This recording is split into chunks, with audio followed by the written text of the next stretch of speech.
Hello everybody, got a new vid up for you guys today, and hopefully for the next 30 days I'll have a new vid up for you every day. I plan on, this is going to be the first one, and I plan on watching a different Western every day for the next 30 days, and I'm going to do a review and talk about each one as I go through and watch them. I've kind of wanted to do this for a while. For the past month I've been watching nothing but horror films, and for some reason couldn't get Westerns out of my mind.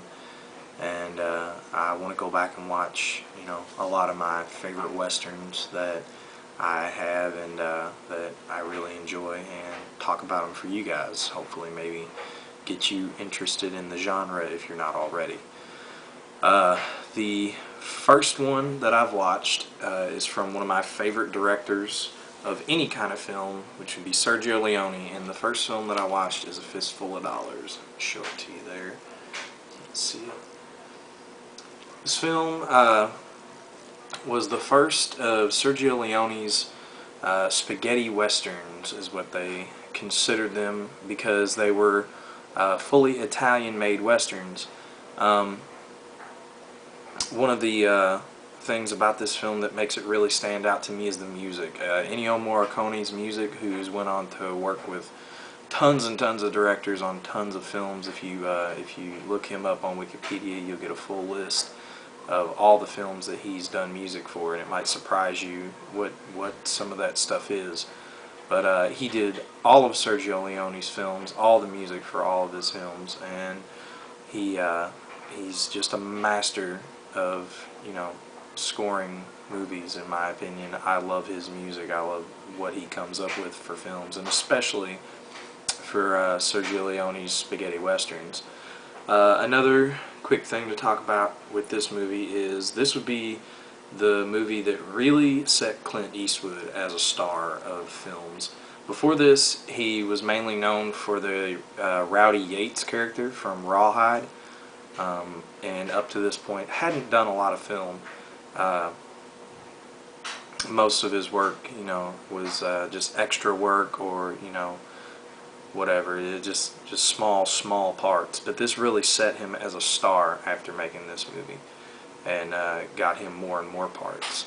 And he also went on to do 2 more of these films with Sergio Leone, which I will be talking about sometime very, very soon.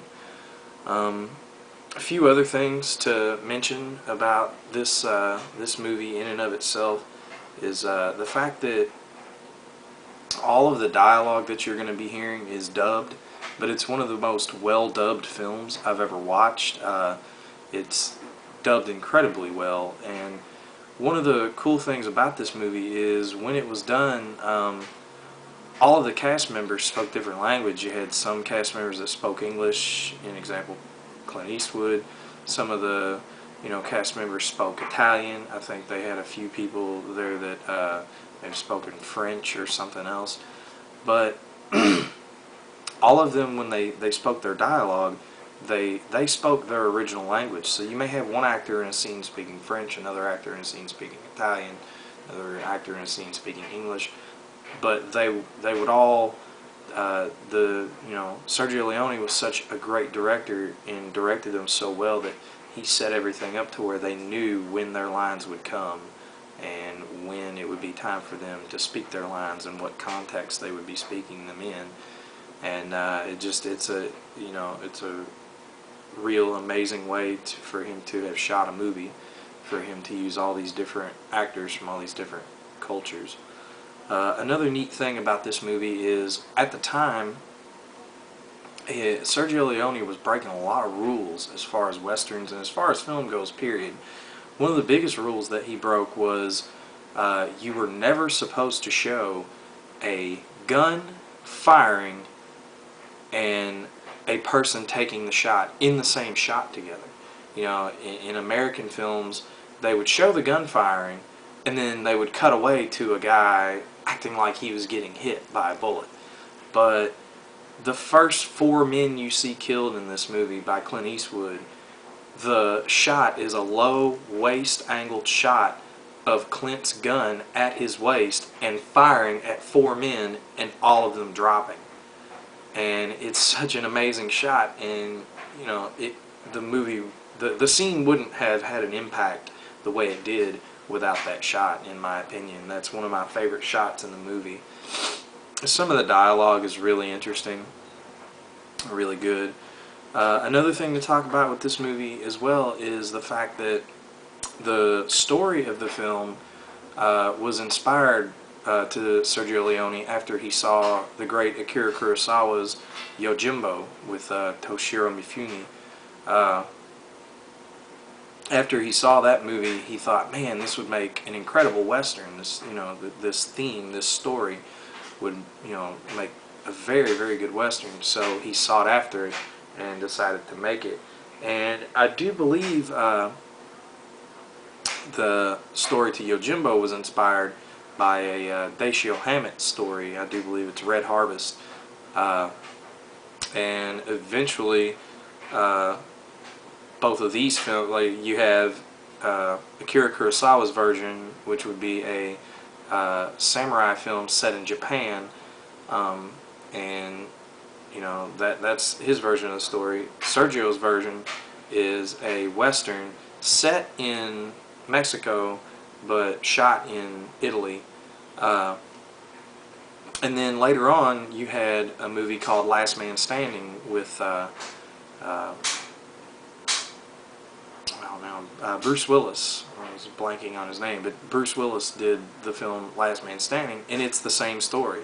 It's, once again, someone took that story, which was Walter Hill, the director was Walter Hill, took that story and reworked it to fit into the 1930s. And you know, it was a 30s era town. I'm not sure exactly where the town was. It looked like maybe Arizona or something. It was, you know, dust filled and desert and stuff. But that's a really good film as well if you're interested in it. It's just not the film we're talking about today. But I love everything about this movie. There's 2 more movies in this trilogy. It's called the Dollars Trilogy, or some people call it the Man with No Name Trilogy. They call Clint's character the Man with No Name, even though he has a name in all 3 films, just 3 different names. This film he's known as Joe. The second film, which would be for a few dollars more, he's known as Manco.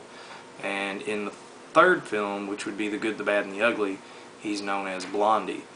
And but I guess you can just take it as these are just nicknames he's given people, and that's not his true identity. So maybe he is the Man with No Name. But I will be watching for a few dollars more tomorrow, and I will definitely have that vid up for you as soon as possible. So if you're enjoying these, and if you you either enjoy Westerns or maybe you're interested in them in some way, check out more of my vids, as I'm going to be on Westerns only pretty much this month. So thanks for watching, and see you again soon.